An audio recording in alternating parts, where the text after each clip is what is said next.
Baik, Assalamualaikum warahmatullahi wabarakatuh. Pada kesempatan kali ini kita akan sedikit belajar tentang bagaimana cara menggunakan database ilmiah, database online yang bisa kita gunakan untuk mengekstrak informasi sebanyak-banyaknya tentang artikel-artikel ilmiah yang sudah publish sejak beberapa puluh tahun yang lalu hingga saat ini yang bisa kita akses secara gratis. Namanya adalah PubMed ya. Jadi PubMed ini berisi lebih dari 36 juta citasi yang diperoleh dari literatur-literatur biomedis dari Medline. Medline itu apa? Medline itu adalah seperti ini, teman-teman sudah saya siapkan. Jadi Medline merupakan sebuah apa ya database juga. Yang database ini berisi kurang lebih 29 juta referensi yang mana referensinya terdiri dari jurnal-jurnal ilmiah yang berasal dari bidang life science, kemudian juga di biomedicine ya. Jadi life science tapi spesifiknya di biomedicine atau di biomedis. Jadi di Medline ini menyimpan berbagai macam informasi yang bisa teman-teman akses. Tapi kemudian kalau kita menggunakan kita juga bisa akses lewat PubMed. Jadi kita hari ini akan menggunakan PubMed untuk praktikum kita. Maka dengan PubMed ini rekan-rekan sekalian bisa mengekstrak atau mengumpulkan informasi dengan relatif cepat tentang apa saja atau tentang sejak kapan jurnal atau paper tentang bioinformatika itu dipublikasikan. Kemudian bagaimana trennya dari tahun ke tahun? Apakah dari tahun ke tahun semakin banyak publikasinya, semakin meningkat atau bahkan semakin turun? Itu juga kita bisa gunakan dengan metode PubMed ini.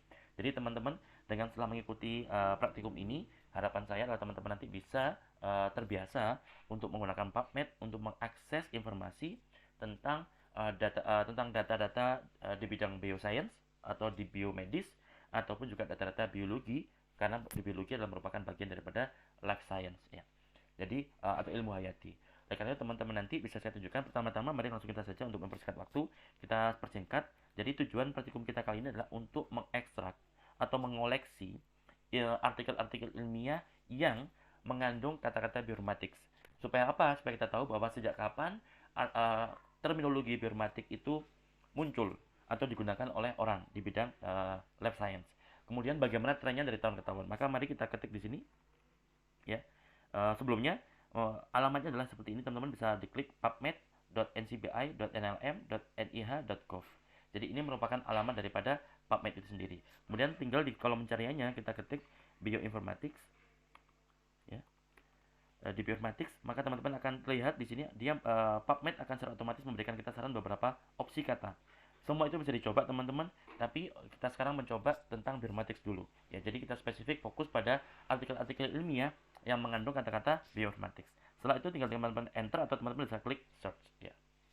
Maka nanti teman-teman akan diarahkan ke sebuah halaman hasil di mana di hasil ini teman-teman akan mendapatkan hasil seperti ini.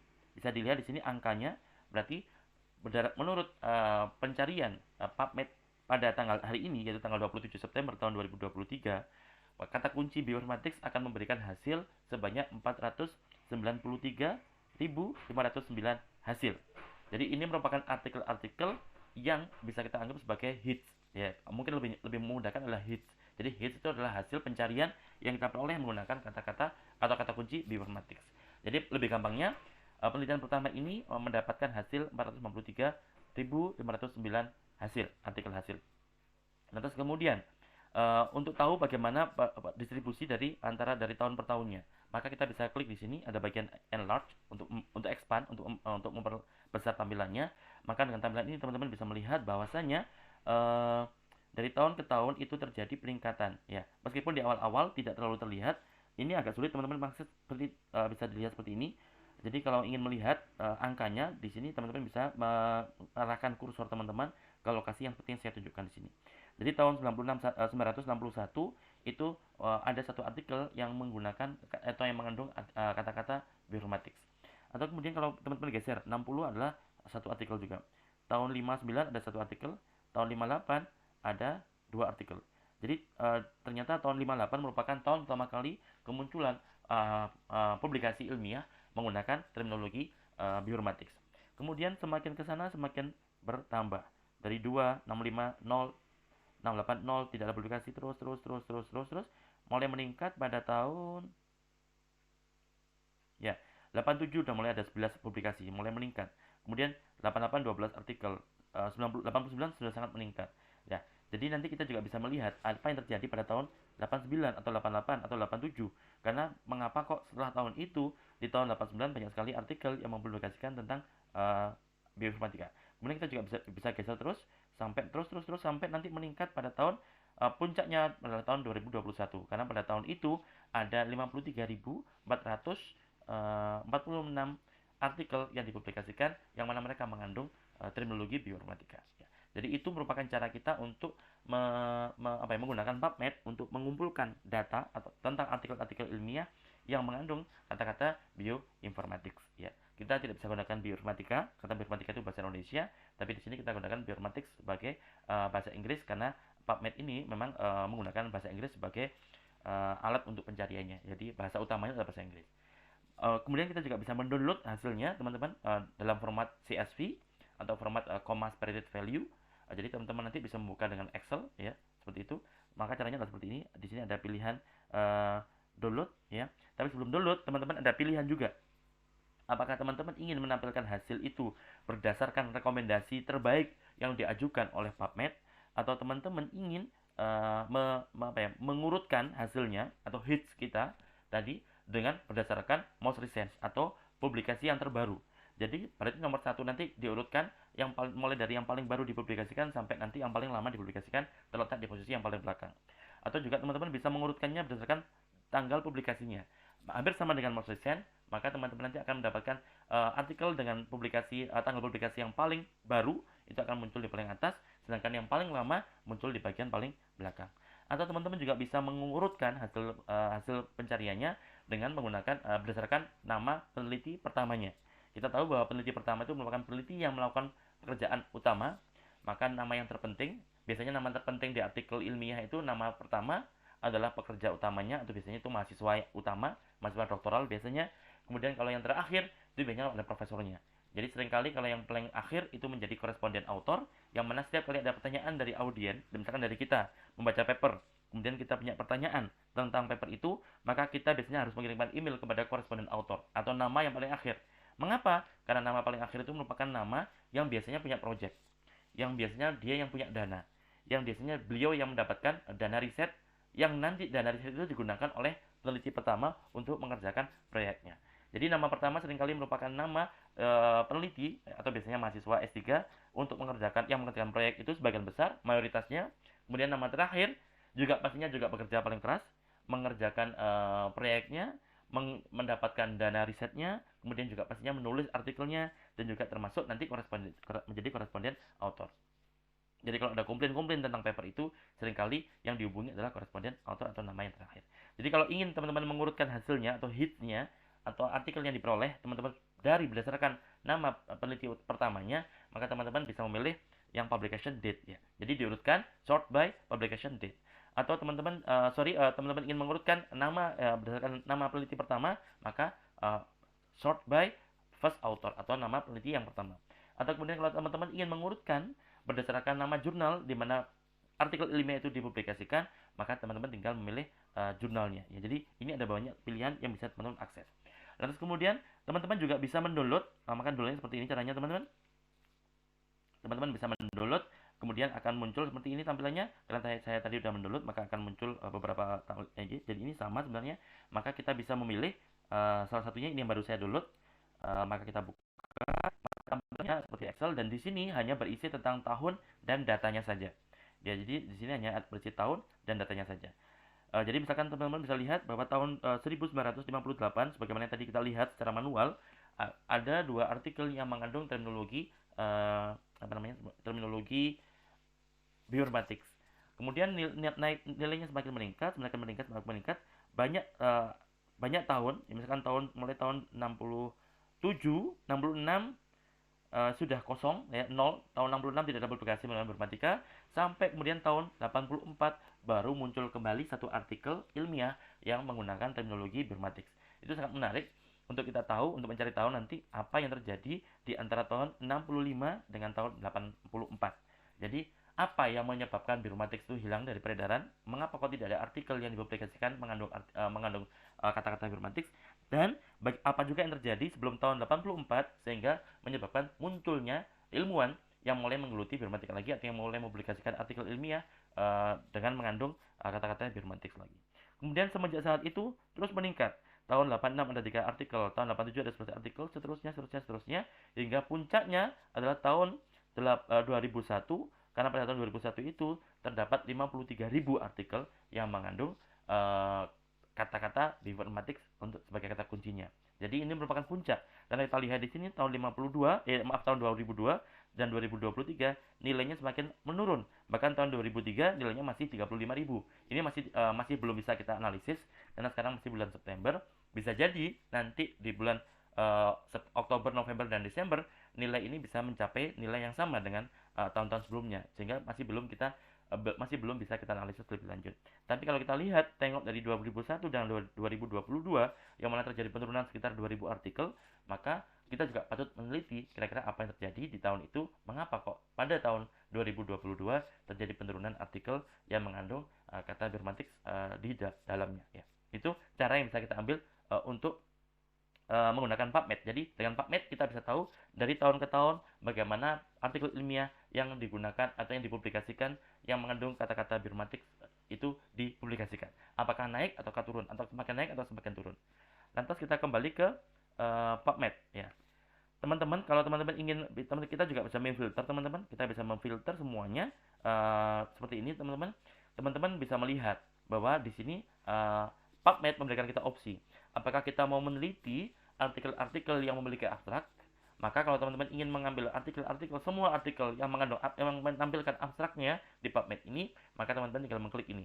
Kita lihat sini, misalkan di sini by default tanpa kita pilih menu macam-macam, maka kita mendapatkan 493.509 hasil. Kalau kita tekan abstrak, kita akan mendapatkan hasil berjumlah berkurang. Tadinya adalah 400 sekian, ya, 490.000 sekian, itu menjadi berkurang, ya. Mohon maaf, ini ada penurunan, ya. Jadi berkurang. Oleh karena itu, teman-teman, jadi kalau kita menggunakan menu abstrak, kita akan mendapatkan hasil yang relatif lebih sedikit, meskipun tidak terlalu signifikan, karena masih di atas 400.000 artikel. Atau kalau teman-teman ingin mengambil naskah ilmiah, artikel ilmiah yang dia juga ada full papernya, maka teman-teman tinggal klik yang full akses, ya. Jadi dengan kategori ini teman-teman memilih, jadi semua hasil yang teman-teman dapatkan nanti itu bisa diakses secara gratis. Jadi teman-teman nanti tidak kesulitan untuk mendapatkan paper yang bisa diakses. Maka dalam hal ini teman-teman akan mendapatkan 258.000 hasil yang mengandung, atau artikel ilmiah yang mengandung kata-kata bioinformatika. Hal ini juga bisa kita download teman-teman, sebagaimana cara yang tadi, ya. Jadi cara ini hasil yang ketiga merupakan ya, hasil menggunakan free full text kategori. Jadi saya lebih condong memilih yang kategori yang ketiga ini, yang kedua, yaitu menggunakan abstrak dan juga free full text. Karena dengan begitu, nanti kalau kita memerlukan membaca artikel secara penuh, kita bisa membaca artikel tersebut secara gratis, karena tidak perlu berbayar. Kemudian teman-teman juga bisa mengoleksi data-data tadi. Apakah teman-teman mau memperkecil pencariannya, maka teman-teman bisa menggunakan opsi yang tersedia. Misalkan teman-teman, saya hanya ingin menggunakan data-data atau artikel-artikel ilmiah yang berasal dari buku. Jadi buku saja yang saya gunakan. Maka silakan teman-teman tinggal klik buku. Atau kalau teman-teman saya hanya ingin menganalisis tentang bioinformatika dari data-data yang berasal dari uji klinis, maka teman-teman tinggal mengklik clinical trial. Atau teman-teman ingin mendapatkan data artikel ilmiah yang mengandung kata-kata bioinformatika dari meta-analysis, maka teman-teman juga tinggal klik meta-analysis. Atau teman-teman saya ingin menganalisis data tentang artikel-artikel ilmiah yang mengandung kata-kata bioinformatika yang dari review. Jadi review, teman-teman bisa klik review ataupun systematic review. Jadi ada banyak sekali pilihan, termasuk nanti rentang waktu.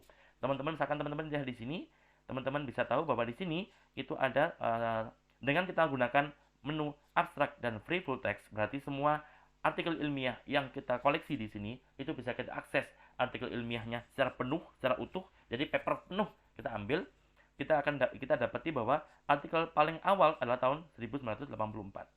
Ya, maka kalau teman-teman ingin, Pak, saya nggak mau menggunakan data yang lebih awal atau lebih dulu dari tahun 90, maka teman-teman tinggal mempersempit area tahun pencariannya dengan apa? Dengan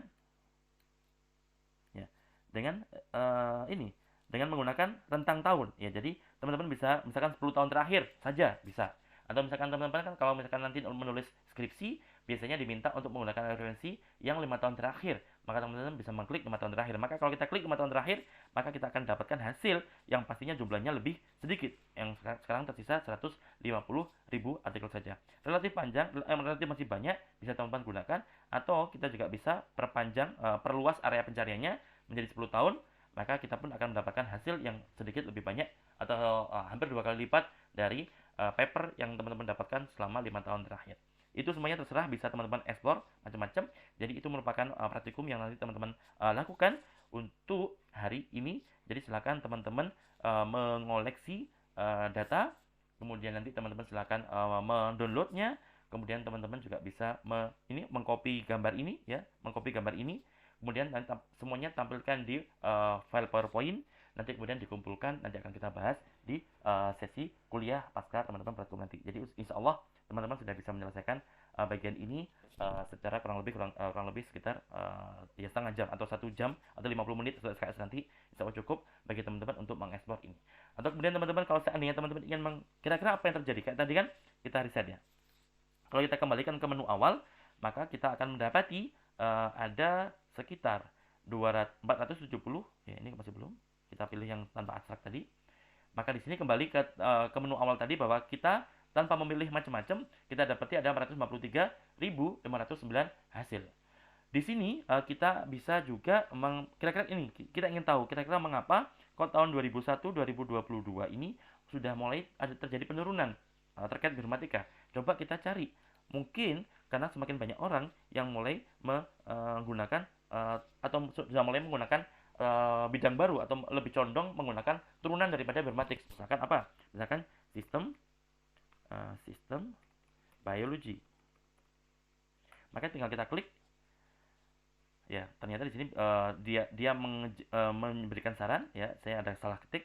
Jadi dia memberikan saran kita dan di sini itu muncul beberapa opsi. Nah, kita bisa lihat perpanjangan di sini. Nah, jadi kemungkinan kenapa kok tahun 2021 itu terjadi penurunan? Ternyata memang memang terjadi penurunan global. Ya, jadi antara 21 memang puncaknya di tahun 2022 mulai menurun. Ya, jadi itu secara umum. Karena kalau kita gunakan kata kunci lainnya, misalkan menggunakan kata sistem farmakologi. Ya, kita ya. Lah, ternyata teman-teman, untuk kata kunci sistem farmakologi itu mendapatkan hasil yang relatif lebih tinggi pada tahun 2022. Meskipun jumlahnya masih kalah dibandingkan Bioinformatics ya. Jadi kemungkinan ini secara tidak langsung kemungkinan memang pada tahun 2022 sudah ada mulai pergeseran yang dulunya orang-orang itu cenderung menggunakan terminologi Bioinformatics sebagai terminologi utama, mereka mulai bergeser menggunakan terminologi yang merupakan turunan daripada Bioinformatics. Atau misalkan kita lihat lagi turunan lainnya. Tadi kan kita sudah membahas tentang sistem biologi. Kita sekarang juga coba mencari apakah mereka bergeser menggunakan terminologi sistem farmakologi, kita dapatkan hasil semacam ini. Atau kita gunakan yang lain, misalkan computer aided drug design. Maka di sini teman-teman bisa melihat bahwa pada tahun terjadi peningkatan lagi, dan lagi-lagi memang tahun 2022 terjadi penurunan. Ya, jadi ini menarik ya. Apa yang terjadi pada tahun 2021 atau tahun 2020, mengapa kok terjadi penurunan publikasi yang relatif lumayan signifikan kalau kita bandingkan dari tahun-tahun sebelumnya yang cenderung naik, tapi pasca 2021 terjadi penurunan. Apakah COVID berpengaruh? Apakah mungkin ketika COVID para ilmuwan tidak bisa meneliti dengan sebagaimana biasanya, sehingga pada tahun 2022 yang mereka seharusnya publish menjadi mereka tertunda publishnya. Jadi kita lihat nanti mungkin tahun 2023 ataupun 2024 ketika ritme penelitian sudah mulai meningkat kembali, bisa jadi nanti jumlah publikasi menggunakan kata-kata Bioinformatics atau sistem biologi atau sistem farmakologi atau computer aided drug design itu nanti akan bisa meningkat kembali. Ya, jadi ini merupakan hal-hal yang bisa kita ambil, yang bisa kita simpulkan secara sederhana dari apa yang kita lakukan pada hari ini. Jadi insya Allah itu nanti silakan teman-teman mengulang apa yang saya lakukan. Nanti insya Allah di sisa kuliah nanti kalau ada waktu kita akan lanjutkan, termasuk bagaimana caranya teman-teman subscribe atau register di PubMed ini, sehingga kalau teman-teman register, teman-teman nanti akan bisa mendapatkan akses yang lebih banyak. Cara registernya bagaimana? Maka teman-teman tinggal mengklik ini, ya, tinggal mengklik ini, ya, My NCBI Filters. Nanti teman-teman akan diarahkan ke arah sini, ya. Teman-teman akan diberi pilihan bagaimana teman-teman ingin meregistrasi. Teman-teman bisa menggunakan akun Google-nya teman-teman, ya. Jadi bisa teman-teman nanti tinggal register dengan mengisikan data-data yang dibutuhkan untuk untuk sebagaimana register pada umumnya. Baik, mungkin cukup sekian, ya. Jadi insya Allah nanti teman-teman bisa mengikuti apa yang saya tunjukkan di sini. Semoga teman-teman nanti tidak mengalami kesulitan. Kalaupun ada kesulitan, nanti akan kita bahas setelah perkuliahan, yaitu pukul 10.20, ya. Jadi sampai jumpa nanti di hari ini, nanti di pukul 10.20. Baik, sekian dari saya. Terima kasih. Wassalamualaikum warahmatullahi wabarakatuh. Atau mungkin, ya.